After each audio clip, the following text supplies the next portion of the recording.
welcome everybody. Glad to have you. We're excited today. As Corey mentioned, today we're going to talk about some strategies around information security policies, and specifically we're going to talk about if you have a situation at your company where you want to navigate multiple compliance frameworks and you need to build policies to accomplish that mission. How do you do that? So I'm Christian Hyde. I'm the CEO and co-founder of Risk 360. We have a lot of current clients in here, a bunch of folks who've been to webinars before, but if you've never been part of our webinars or videos before, Risk 360, we help organizations build and certify and manage their security programs. So if you're trying to get a SOC 2, ISO, high trust, PCI, whatever alphabet soup of different compliance requirements you're trying to do, or if you're just trying to build a great security program, we can help you certify that program, build it, or just operate it on your behalf. So with that context, because we both audit this stuff and also help build this, that'll be a little bit of context into some of the perspective I hope to provide today as we talk about this journey of building out policies for your organization. Just as a reminder, this is a multi-part series, and I'll talk a little bit about that series in a second, but we've already recorded the first part was how to build a governance structure for a security program to accomplish the mission of complying with multiple compliance frameworks. And today we're going to talk about the policies piece of it. But if you're in a situation where you're trying to comply against multiple frameworks, you have multiple business units, you have to be ISO certified, SOC 2, plus just generally a good security program, you're probably dealing with multiple audits, you're gathering thousands of audit artifacts, the frameworks are changing all the time, so you're a little bit confused about requirements. A lot of people are really concerned that they're missing something, and this multi-compliance environment is really, really tough to manage. And when it comes to policies, as you all know, the struggle often with policies is that they become check-the-box policies. The policies start to become more and more compliance documents to make sure that you have all the phrases you need and less helpful to your organization or really aligning to what you really do as a business. So we're going to talk a little bit about how to accomplish avoiding that and write a good set of policies. So with this series of harmonizing your program to comply with multiple frameworks, you'll hear me say the same statement, single framework strategy. That's what this series is all about. So if you hear that, that's our strategy. And what we want to ultimately do is reduce the burden of all of that compliance efforts, streamline your program, make it an actual risk management program, not just a compliance program, ease the burden of your team who are going through all of these audits, ease the burden of you who are managing a GRC program, all of these policies, and ultimately, in this webinar, talk about how we can draft policies that are really good policies that are readable, that the whole organization understands, that really solves the risk that you're trying to address, and they reflect the reality of the organization that you live in. They're not just an ambiguous set of policies. That's what we're going to try to do today. I mentioned this is a multi-part series. So this is a 4-part series. This is one of my goals for this year is to put together this multi-part series. We have already recorded and posted on YouTube the first part of this, which was how to build a governance structure to support this whole ecosystem. Today, we're going to talk about the policy part of it. Later, we'll talk about risk management and controls and automation. So if this is a series that matters to you, this is a problem you're trying to solve, stay tuned for those next 2 pieces of the series. And Corey will post the link to the governance YouTube video. There was a webinar that we already did, and you can just check out our YouTube channel and find that. So if we zoom in today's series, exactly what we're trying to accomplish around policies. And remember, we're trying to design policies that can harmonize across frameworks. There's really 3 areas of policy that I want to talk about. And the first is policy architecture. And what I mean by policy architecture is which policies and how should we structure those policies, and how, not only the policy itself, but how we structure our set of policies. So that'll be the first part. Then we'll talk about how do you write policies? How do you make them readable? How do you get them approved? How do you drive them through the organization? And then lastly, we're going to talk about policy maintenance, where you store them, share them, how do you maintain them once you've written all these policies, and how do you keep them up to date? So that's our journey for today. We'll take each of these in chunks and answer questions along the way. So let's go ahead and start off with the policy architecture conversation. For policy architecture, I think there's 4 key things. I want to talk about common policies. And I'll show you in just a second, but what are the cybersecurity policies that typically make sense for an organization? And depending on which framework you're trying to align to, what are some of the nuances that you should consider? So we'll spend a good deal of time talking about some of that. We have it downloadable. There'll be some good opportunities to take some screenshots. We'll talk about some policy structure decisions, so like one big policy versus many smaller policies. We'll talk about two scenarios. So if I'm an enterprise client with multiple business units, how might I set that up? And then we'll also talk about smaller, less complex organizations like a startup or a single business unit, how you could approach that. And then I'm going to link you a bunch of really good resources for policy templates, other companies who've done it really well, or maybe they're making their policies public on the internet. That way you don't have to start from scratch and you can see some real world examples out there. And Corey, if you don't mind, I sent you over those links. So just dump those into the webinar and y'all can take a look at those links when we get there. If you're watching this on YouTube, check out the video description and we'll have the links to all these resources as we go. So here is the most busy slide I think I've ever created. So this is a great screenshot opportunity if you're thinking about policies. And what I tried to do here is think about what is a good set of baseline policies, and then what are some of the nuances based on different frameworks that I'm trying to accomplish. And I'll walk through some of these in brief, but more I wanted you to have this as a screenshot, or as you get this deck later, you can kind of reference it. But I think for one, no matter what framework you're trying to align to, there's just a good set of baseline policies that you need to have. And maybe you don't have any particular security certification in mind, you're just trying to build a good security program. So check out, that's the good baseline policy. Things like your information security policy, acceptable use, SDLC policies, employee handbook, etc. So that's what that column is. And then once you have your set of good baseline policies, there will be some nuances to each framework. And I'll cover that in brief and then we'll move on. So if you're thinking about SOC 2, I think the good baseline policies will basically get you there. You probably don't need anything additional to meet SOC 2. It's the most customizable framework. You can align it to other frameworks, but if you're doing good security, SOC 2 should fall out of that. The nuance to that might be an exception to what I just said is when you have to write a system description, that's something that goes into a SOC 2 report. So if you hear the word system description, that's specific to SOC 2. If you're doing processing integrity is typically related to organizational processes that are unique to the organization. So you might have some unique policies there. And then if you have a privacy as a trust services criteria and scope, you can reference the privacy tab in the far right column there. For ISO 27001, a couple of nuances is you typically have to have something called a statement of applicability. You have to have something called information security management system. You have to have a scoping statement. Internal audit is a requirement. And then you might do 27701, so reference privacy column again. We have videos on all this too, so if you go to our YouTube channel and look up ISO 27001, we explain that in more detail.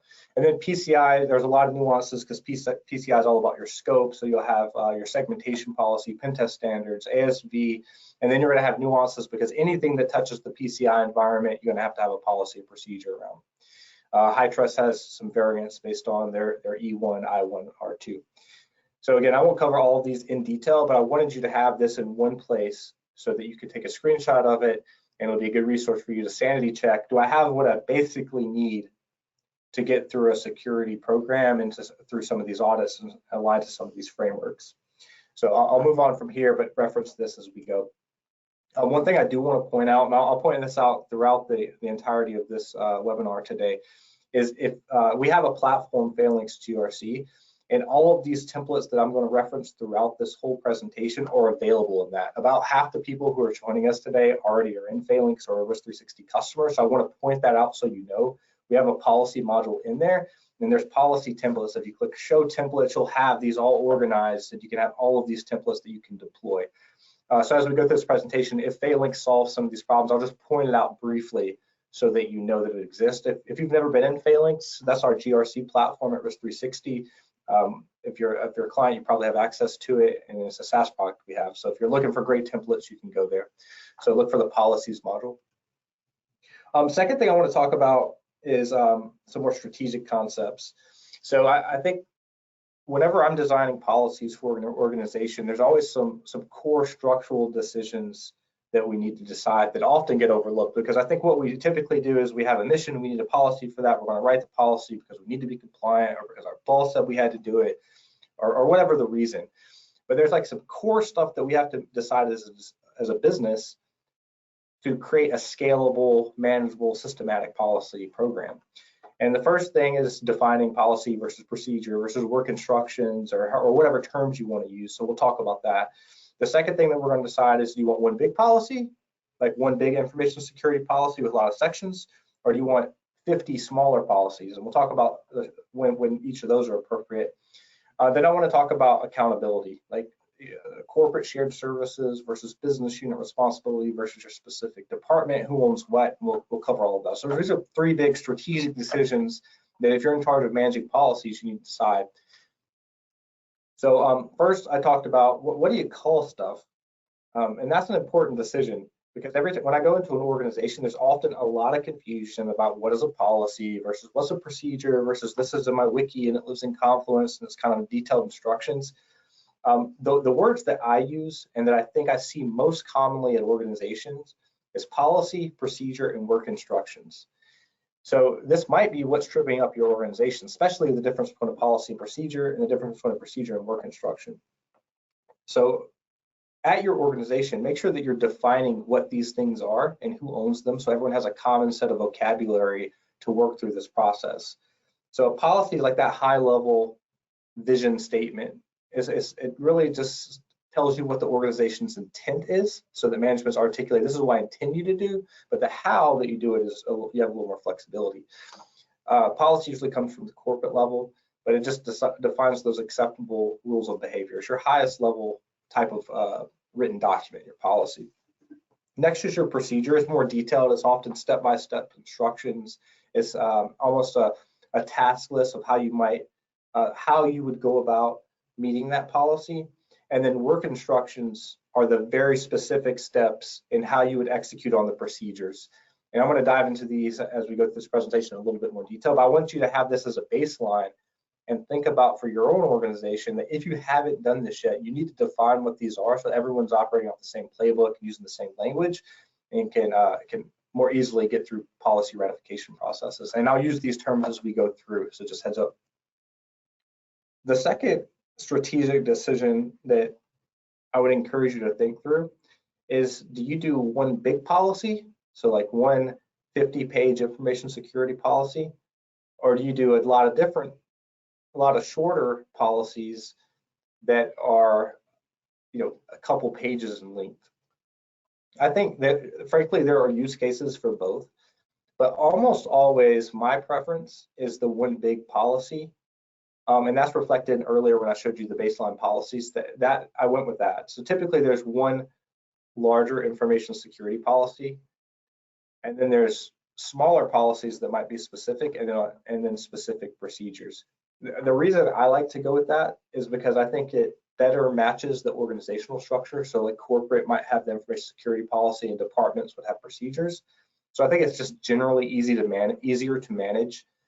Even logistically, in terms of like making updates to the policy, change log, viewing the policy all in one place. I think it's just easier to manage that way. The downside of one big policy is there's a whole lot to take in. Sometimes that policy can be overwhelming, and it'll lose value because it is so overwhelming. And I think the shorter policy kind of has the opposite pros and cons. It's great because you can be very specific, but it's really, really difficult to manage, because you have so many policies you have to keep updated, you have to track down the owners, sometimes they get out of date. So I just think, to me, when I'm balancing the pros and cons, I think the one big policy with some branches off of that is a better strategy typically than having a lot of shorter policies. This might seem like a silly thing, but I have literally seen this one decision hold up the whole policy creation process. And the one thing I want to emphasize is no matter what you decide on one big policy versus a lot of shorter policies, the most important thing is that you make a decision and go with it, because you can do it either way. Just make a decision. So if you haven't thought about this with your organization, make sure you make that strategic decision. So let me cover two examples that help bring this home and show you why this really matters. So I'm going to start with scenario one, which is a startup. and I'm going to talk about scenario 2, which is a more enterprise organization. So if you're working in a startup or any single, I'll call it a single business unit kind of company, maybe they have one product or a couple of products in one business unit. This is a typical organizational structure. You kind of have your C-suite leadership team. Hopefully you have a governance structure, so you have like an information risk council or something that governs security and governance and GRC. And then maybe you have sales, HR, security, IT, product, etc. So in this situation, the leadership team is typically just going to be informed. Like your CEO, your CFO, they might own some policies, but from a security perspective, you're really just informing them. Maybe they're nodding their head, but they don't have a huge role in it. But you need to let them know that's happening. Your information risk council is typically the body that you will form to approve the policies. So it's probably a cross-functional organization of like a CTO, your engineering, maybe someone representing from engineering, legal, and your security team, of course. And they will typically own that InfoSec policy, and they'll approve all the policies. They'll get ratified through the Information Risk Council. So you can centralize security a little bit through that group. And then all of your departments, they're going to own the procedures and the work instructions. So for example, HR would probably own the employee handbook and employee onboarding. Security would own the stuff like the traditional security functions like incident response and management and detection. IT would own patch management, etc. So this is how I would recommend setting it up. One big information security policy with the various departments owning their procedures and their work instructions. Now let's take the enterprise. How might you set that up? So in an enterprise, the way I've seen that organization structure most often is typically there's a corporate shared services piece of it. So corporate would be something like IT lives in corporate, security lives in the corporate space, maybe the legal team, procurement. Those are corporate shared services that all the business units, all the product teams roll up to corporate and share those services from them. In the enterprise, there's typically still something like an information risk council, a governing body for information security. And then beneath that, there's sub businesses like business unit 1 that has this product, business unit 2 that has a different product, and they'll have their own departments like sales and operations underneath them. So it's a more complex organization structure, but you still want to accomplish policies across all of those and probably get them certified. So if you have an organization set up like this, what I would recommend is let corporate shared services own all of the policies, the highest level policy statements for shared services. So for example, IT policies, InfoSec policy, anything that's shared, they would own that policy, and all the business units would follow that policy set forth by corporate shared services. I still think in this situation, the Information Risk Council would ultimately approve and govern those policies. So if information security, for example, is a corporate shared service, there would still be an IRC who would govern and approve those policies and socialize them. Then you get down into the business unit level, and they would own business unit specific policy. So let's say one of your business units is a product that does credit card processing. Well, they might have some specific policies that govern that business unit because it's unique to what that business unit does for the marketplace. So you would want them to own that policy. And then as that business unit would then have departments, and they would own procedures and work instructions relevant to that business unit. So let's pretend that you're getting ISO certified or SOC 2 certified. You know, they're going to ask for a lot of different stuff. So business unit 1 is in scope for your ISO certification. They do that credit card payment application as part of the product suite that's getting certified. What you would provide as audit evidence and how you'd roll this out as an organization is they would look for your corporate InfoSec policy that shared services owns. They would look for policy and procedure statements relevant to your payment processing business unit. And then any of your departments, for example, if the business unit has IT or if the business unit has engineering or SDLC, they would look for the procedures and work instructions there. And you would duplicate that across every single business unit or product. So this is a kind of a structure that you can use as you're rolling out policies for a complex organization. There's a few good resources I just want to point you to. And Corey, if you wouldn't mind, throw these into the webinar chat so everybody has them. And we'll also put them in the description of YouTube video when it gets published. But just some good resources. The bottom line is I just want to point out, please don't write policies from scratch or even policy statements or sections. There are great resources out there to get you started. You don't need to write things from scratch. Phalanx is a great place. Risk 360, we have white papers and free resources out there. Our YouTube channel. CIS puts out policy templates and benchmarks, so you can just go straight out there and download those. SANS also does that. So if you're just looking for a basic set of policies that are pretty generic, start with those. And then there's two organizations that make part of their policies public that I think is really cool. One of them is GitLab. They have their whole policy wiki out. So if you go to about.gitlab.com/handbook, you can kind of go through their entire wiki, and they have a ton of security policies that are out in the public, and they have more of that enterprise structure. So you can see how they have corporate shared services, engineering, different departments, and how they're branched. And it's just really, really insightful how they've gone about structuring their policies and that how the policies are written themselves. Basecamp, or 37 Signals, they put out the product called Basecamp. They also make their handbook public. And I think it's also interesting to see how they do it. What they did really well is they write things in very common language so that anybody off the street would basically understand what they're trying to accomplish. So I think it's just another really good example if you want to go out there and see what other folks are doing. So let me move on to the second stage of this. All right. So second piece. So that was policy architecture. We talked about which policies, hopefully you got a screenshot. We talked about structure, one big policy versus smaller policies. We review some examples. So now I want to talk about writing the policies themselves, thinking about readable policies that are good cross-framework policies, and really what to think about is how do you get them approved.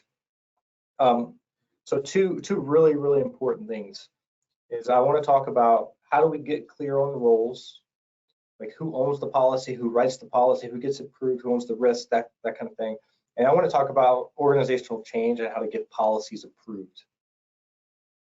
So this is the step I think is most often missed in organizations when it comes to information security policies.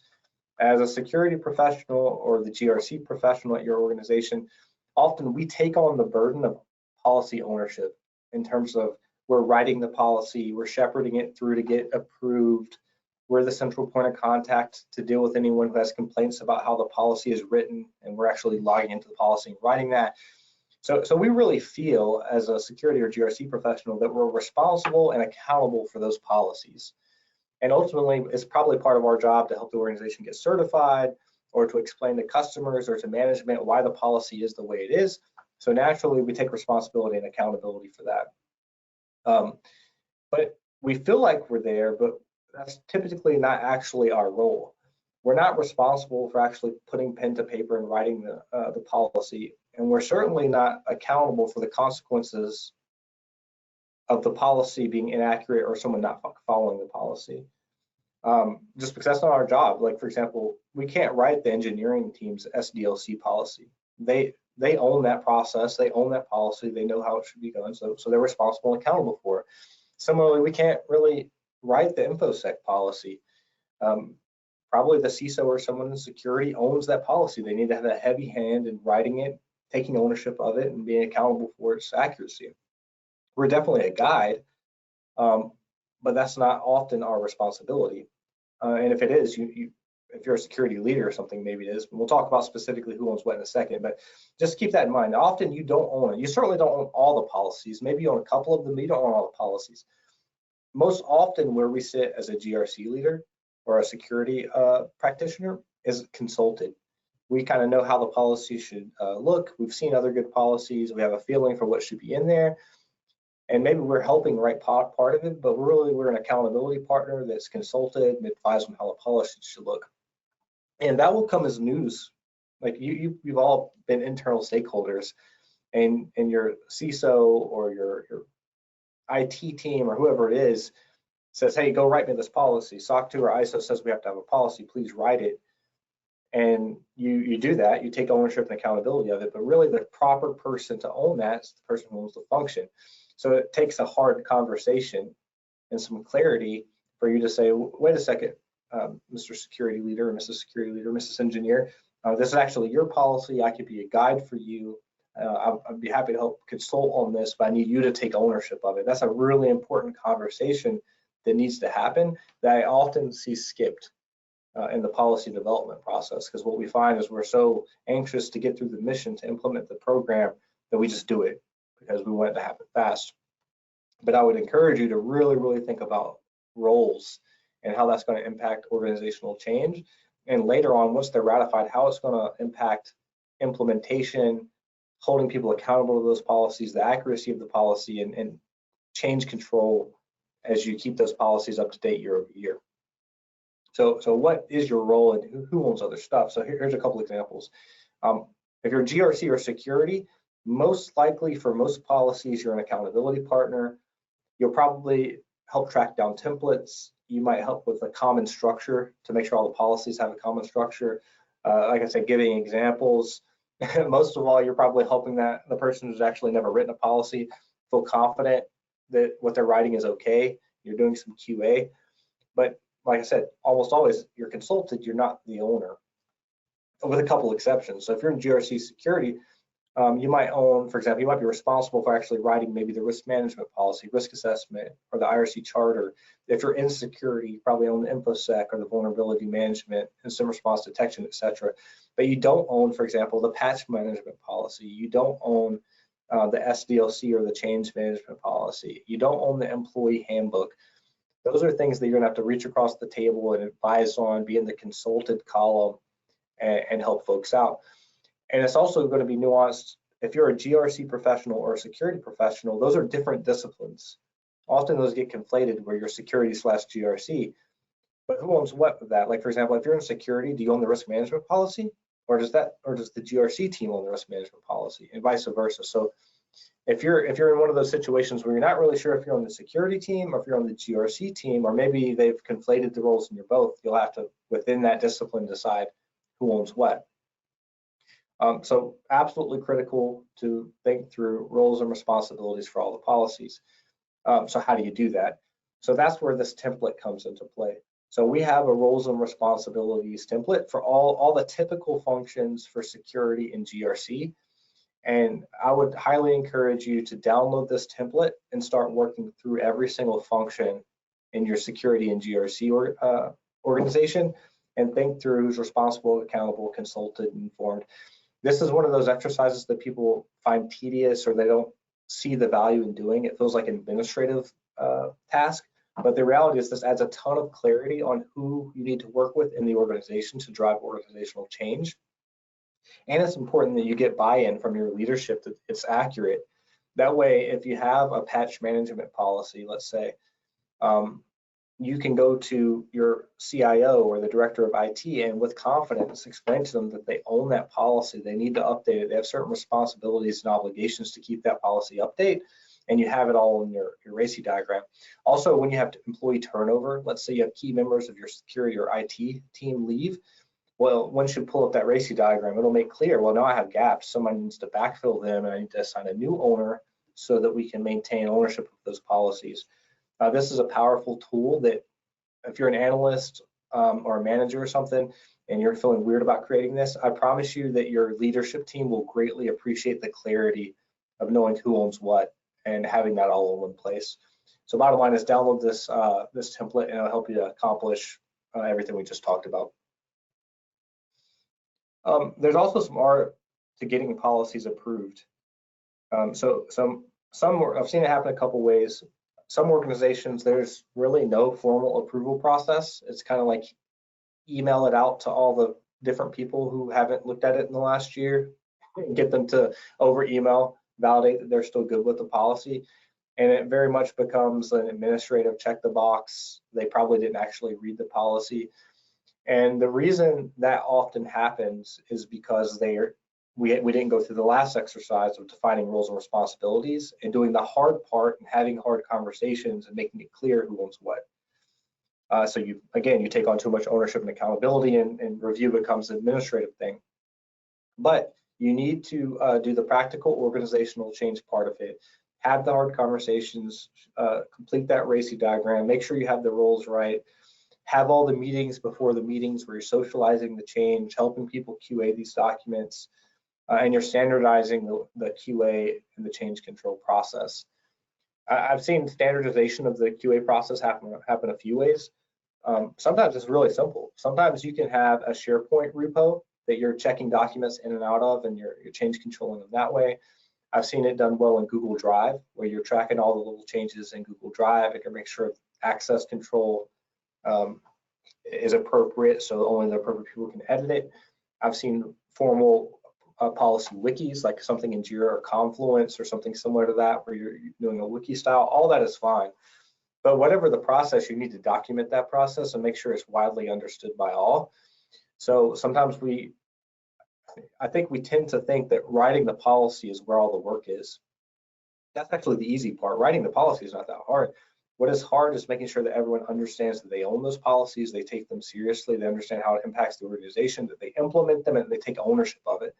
So it's all about the organizational change piece of it. So just keep that in mind as you go through and you think through your policies.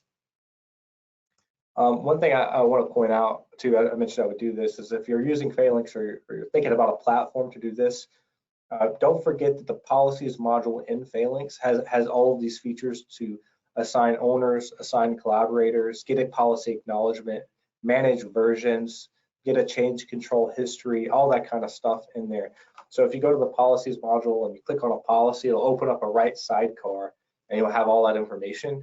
And you can even set calendar reminders so that within the app itself to send notifications that it's time for people to reapprove the policy. So if you haven't seen that feature in Phalanx, go ahead and check that out. It's really, really useful if you don't have a means to do that currently. Cool. That's a little bit about writing policies. The third thing I want to talk about is policy maintenance. So how do you go about storing, sharing, and maintaining information security policies in the way that makes sense for the organization? So sharing, storing, managing, like I said, so sharing, let's talk about sharing policies. So we have policies, we have procedures, and we have work instructions. Each of those need an owner and they're shared in some way. So I'm going to talk about what I've seen work. What have I seen as an effective means to doing this? So number one is define this. It's kind of a policy about policies, but you need to define how you're going to share policies and make it widely known to everyone how you're going to do that. So what I've seen best is at the policy level, typically the company itself owns that. Your Information Risk Council, corporate owns it. You're typically sharing those during onboarding, often getting acknowledgement. You're typically sharing those policies annually as part of like an annual refresh. And typically the party that owns the administrative piece of sharing out and getting acknowledgements is HR. That's what I see at most organizations. They'll either have an official policy wiki or policy repo or whatever they have at the corporate level, and they're administering it to make sure people have seen and acknowledged them. That's what I see. I'm trying to think if I've seen it any other way. I've seen occasionally like a security department or like they decentralize it at the department level, but I haven't seen that be very effective. Typically, it's really managed centrally at the policy level. Then you go down a level into the procedures. And that's the how-to, the step-by-step guide of how to do what the policy has said you need to do. Almost always that needs to be owned at the department level. So we'll take a couple of examples. Let's say the engineering team has an SDLC policy, where they're going to own that policy, not corporate. HR is going to own the employee handbook, for example. So the procedures are going to manage at the department level. In terms of sharing, that's usually shared at the discretion of the department. So the department is going to have a process in place to share the procedure so people know how to do their job. So we'll continue to use engineering as an example. We have an engineering team, someone onboards, HR will onboard them into all the corporate policies, and then once they enter their department, their engineering team would onboard them into the SDLC procedures and let them know how to do that. Sometimes I have seen that be administered by HR, because maybe you have like a learning center or something like that, where HR is making sure that you actually went in and acknowledged all the appropriate stuff, took the appropriate training. But if HR is not administering that, it is done typically at the department level. And then lastly, you have your work instructions, and that's like the specifics of how to do the job. So for example, in engineering, let's say that you're using Jira and you're charged with deploying source code to production. You're charged with developing new product features, that kind of thing. The way that that's typically shared is on the job.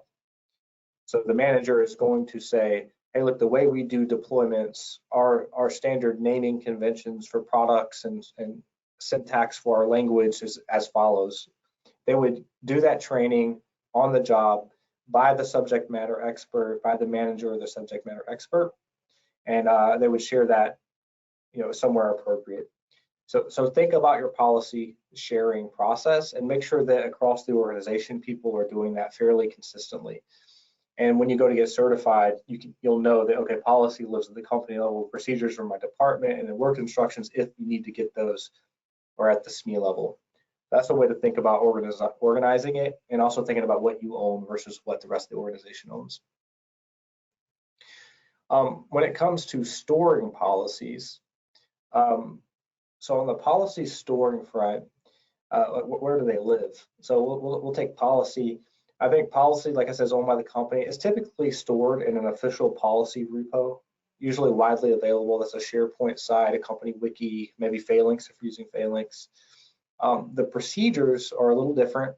They're typically stored at the department level, and access would be controlled based on need to know. So using our engineering department, they might have a sub SharePoint wiki or a Google Drive specific to engineering, or maybe they have a Jira or Confluence wiki where they're storing their procedures, because it's local to that department. It needs to be somewhere that they work, and access needs to be limited to them. Then you have work instructions. Again, those are the specifics to the job. And what I recommend with work instructions is that they live as close as possible to where the work is performed itself. So for example, let's say that I'm in the accounting department and I'm responsible for sending out bills and collecting bills. Well, there might be a spreadsheet that I do that in every day. Well, then the best place for those work instructions might in fact be a tab on that spreadsheet where it clearly tells me what I need to do. Or if I'm in the engineering team and I'm doing source code deployment and I'm doing that directly in GitHub or something like that, well, I might have a wiki right in GitHub or in Jira or somewhere right there where I'm working that tells me exactly how I need to do that. It needs to be close to where the work is performed. And in all likelihood, as a GRC or security professional, you're not going to see everybody's work instructions. They're going to be very specific to the work being performed. So as you're rolling out this for organizational change and you're helping write policy, procedure, and work instructions, you'll know policies are going to be vast and widely available. Procedures are going to be the department. It might be that you have no clue where the work instructions live or what they are, because they're that close to the work being done. But if you ask them around, you can find them. So just kind of have some confidence and take some reassurance that you might not have access to all the work instructions. So lastly, we'll talk about managing updates. So when should things be updated and how should they be updated? And I'm taking this from across all the different frameworks. This is the common frequency that I see. This is basically the most stringent frequency that if you have a multi-framework program, you're trying to get multiple certifications, what does that look like? Basically, across the board, I see that policies will be updated in a formal way, like a change log, at least annually. So you need to have a formal change log. It needs to be clear when that was approved, who approved it. I've seen change logs like directly in the policy as like a page on the policy, or if you're using a wiki or policy tracker, there might be a change log, or just a history of every time it was changed and approved. So policy is definitely the most formal in terms of being audited and the frequency. Then you have procedures, and typically I see that procedures also need to be updated annually. And policies, policies won't change that much.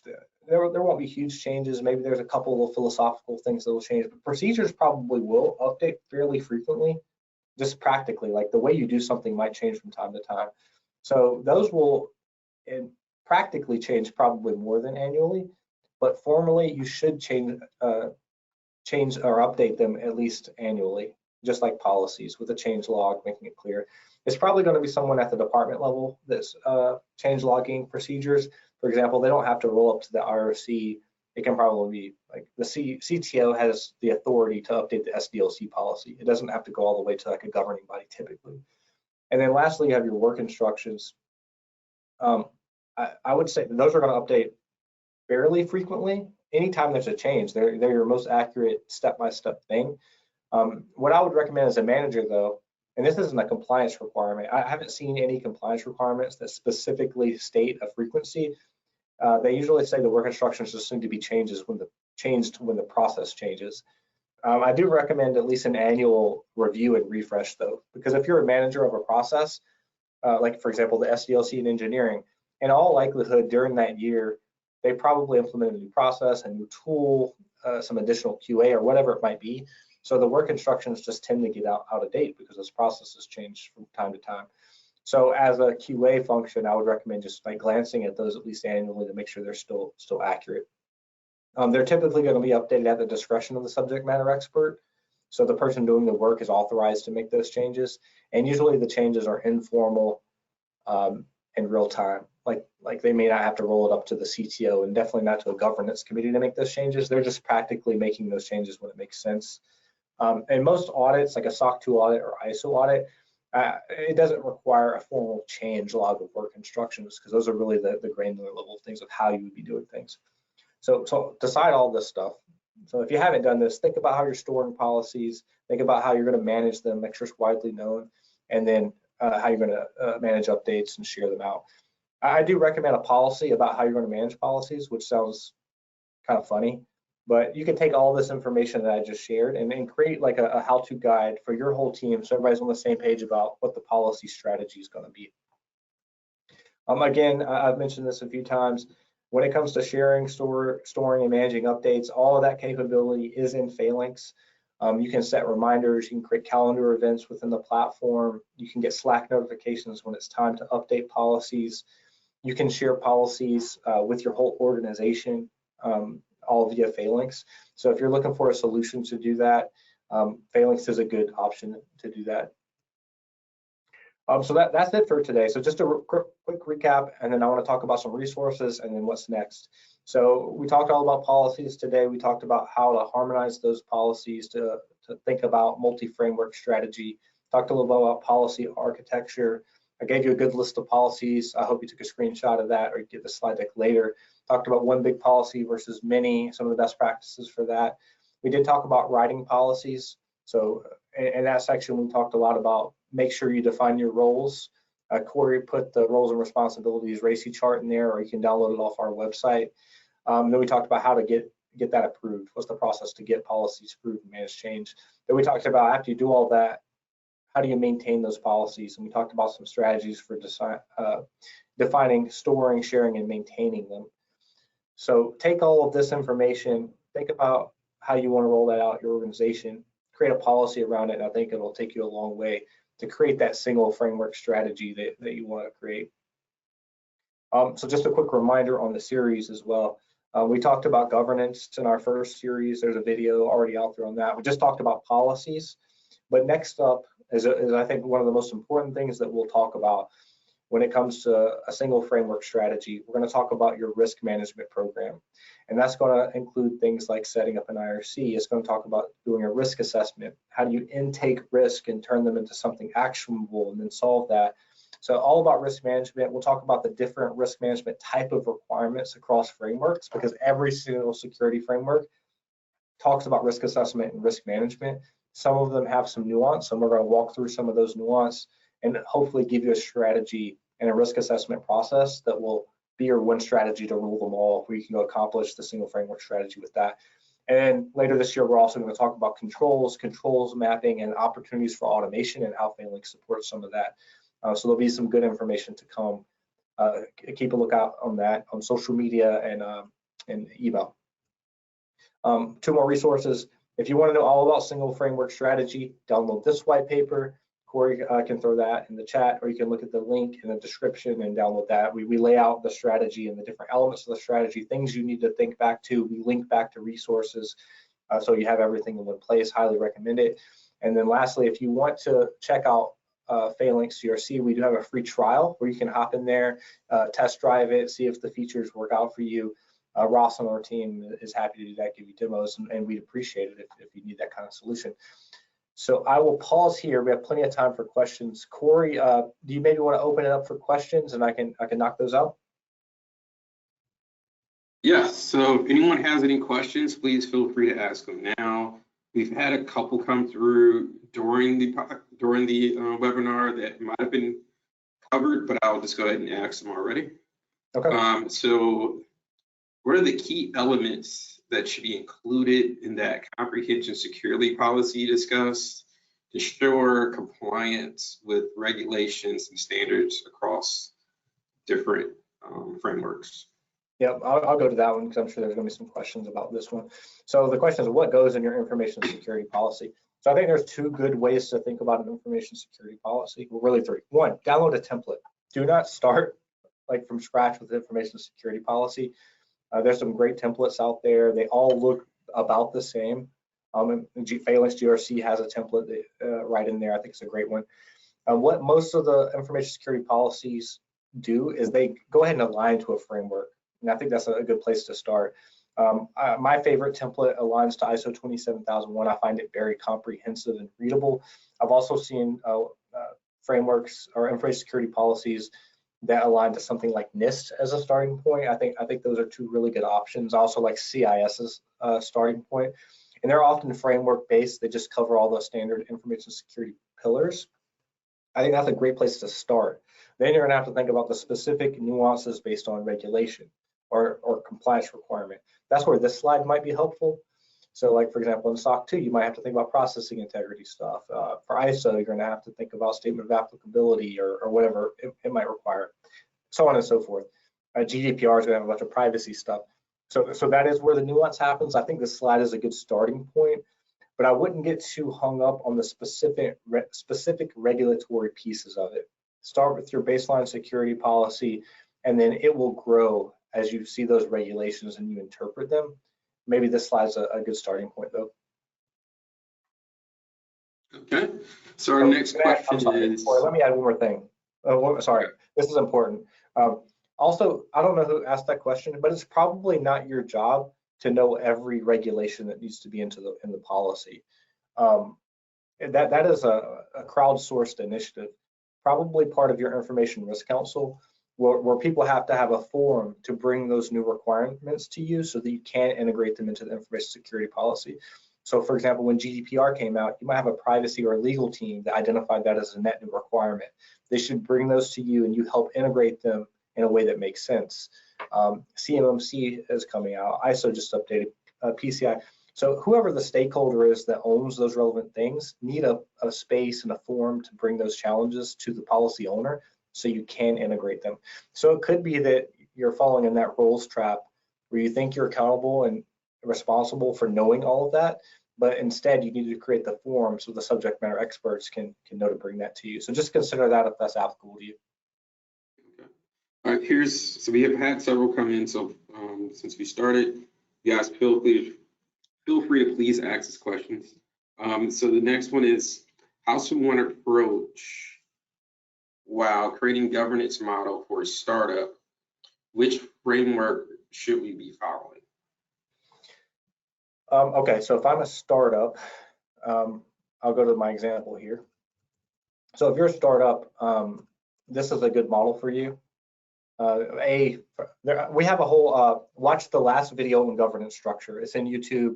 It's part one of this series. I think that will absolutely answer a bunch of your questions about how to set up a governance structure. We cover in particular how to set up a governance structure for a startup. So that might be helpful. But the two most important things you can do is clarify your roles and responsibilities, which I kind of talked about here. And two, set up an information risk council, because you need like that cross-functional leadership team to ultimately approve and bless these policies and all of this activities as you bring them to them. We talked about both of those in the governance video last, so watch that one. And then in terms of what framework to align to, that is going to be tricky. There's a couple factors to consider what framework to align to. First of all is what makes sense for the business.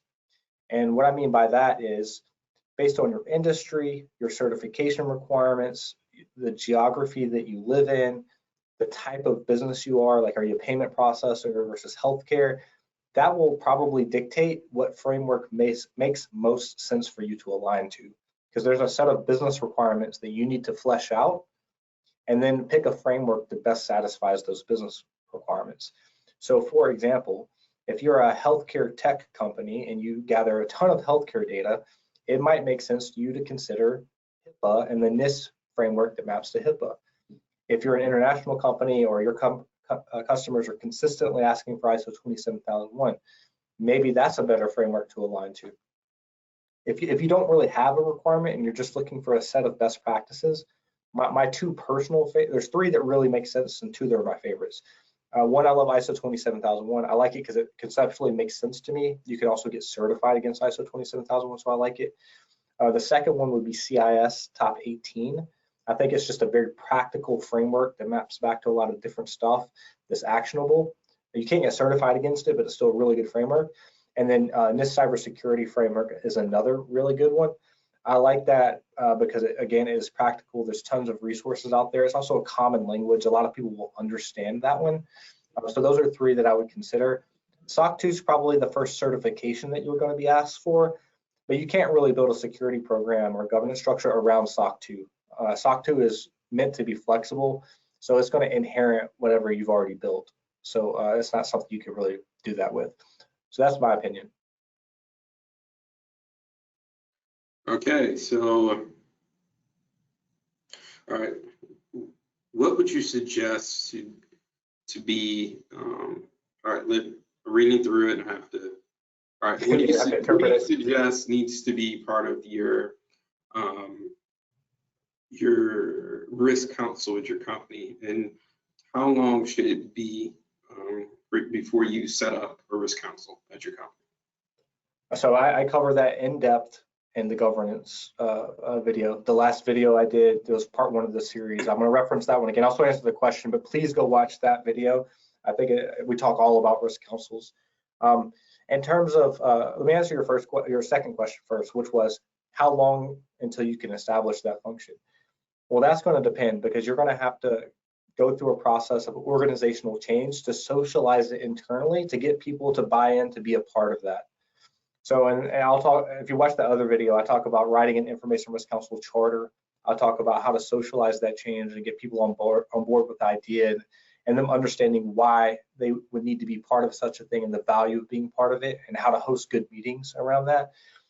So you have some work to do because if you just walk up to someone and say, hey, you're on the information risk council now, they're not, a busy executive is not going to want to do that because they understand why to do it. So think about organizational change.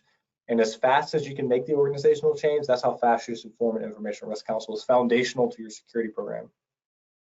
The second question you ask is who are good candidates to be on it? I think the answer is it's going to depend because you just want influential people on that risk council that are going to take the role seriously and that have the clout in the organization to help drive change. But generally speaking, I think good people to be on that council is the highest ranking security person. So if that's a CISO or a director of security, the highest ranking IT person, so like a director of IT or something similar, CIO. I think the highest ranking engineering or product person, so like a CTO is good. And then also someone from legal would be an appropriate person to have on that. And if your organization can support it, I think the CFO is a really good candidate because CFOs tend to be very risk-minded and they're also very high-ranking in the organization, so they can push things through. They also are in tune with budget, so those are good folks. So I would start with those folks. If you can't get those people, maybe you can be comfortable narrowing that down and going a couple of levels deeper in terms of it might not be a C-suite person, it might be a VP or a director that's really the right person because your organization is so complex. But you do want representatives of those people. There's two videos already on YouTube. There's part one that's the governance video, and then another one when I talk all about risk management. Go to our YouTube channel and search for those, and we cover risk councils at length and how to roll those out. Okay, so guys, yeah, we're almost at time, so I'll go through maybe two more of these questions, and then we'll probably have to wrap it up. So under what conditions do you have to update a policy? the conditions that you have to update a policy are twofold, maybe three. So two or three things that would trigger a policy update. Once is like the framework that you're aligned to requires it. So if you're getting certified, they require at least annually. So you have to do it at least annually. The second trigger that would trigger a policy update is you have a substantial change that requires a policy update. So maybe there's a huge process change at the organization, or you did M&A and now you're two organizations becoming one, and the policy is no longer accurate. You need to change it at the time it's no longer accurate. The third trigger that might trigger a policy update is a net new requirement. So like a regulatory change, a contractual change with the customer that requires you add a policy statement. Those will do it. So at least annual, and then whenever a significant change occurs is a good way to think about it. Okay. And this will be the last question, guys, because we're already over time. Is there any resources available to help people write policies? If you're charged with authoring the policy itself, and there's a couple of questions I think tied into that. One is maybe you just need help copywriting. There are courses out there that help you with copywriting because you just need better writing skills. So just Google that. There's an abundance of copywriting courses that you might need help with. The other thing you might be talking about is just policy structure. How do I structure these in a way that makes sense? And I would say start with templates, go reference best practices, and that will help. And there's also another little secret here, guys. Check out ChatGPT. That's almost a buzzword at this point, but I've tested it, and ChatGPT will produce a really good policy section that is a baseline that you can edit. So if you haven't tried that yet, start there. So ChatGPT, take a course on copywriting, and then start with templates that are out there. Yeah, and I know this is the last question, but we're getting several questions around like just resources in general, like help with finding templates and those types of things. Yep. I do suggest you guys, if you haven't done it yet, you haven't signed up for Phalanx, please go ahead and contact our sales team. We can set you up with a free trial. We have a lot of templates, policy templates already pre-built in there that can help you get started. And here's the slide too. Take a screenshot. If you're just looking for some templates, here's some to grab and get some inspiration. Yeah, and all of those were also shared in the chat. So if you're still online, please feel free to click those buttons in the chat and go ahead and open them up. But yeah, I think that's all the time we have today. So thank you guys for attending. Christian, great content. Anybody that has any open questions will follow up afterwards. So guys, thank you. Have a good day. Thanks.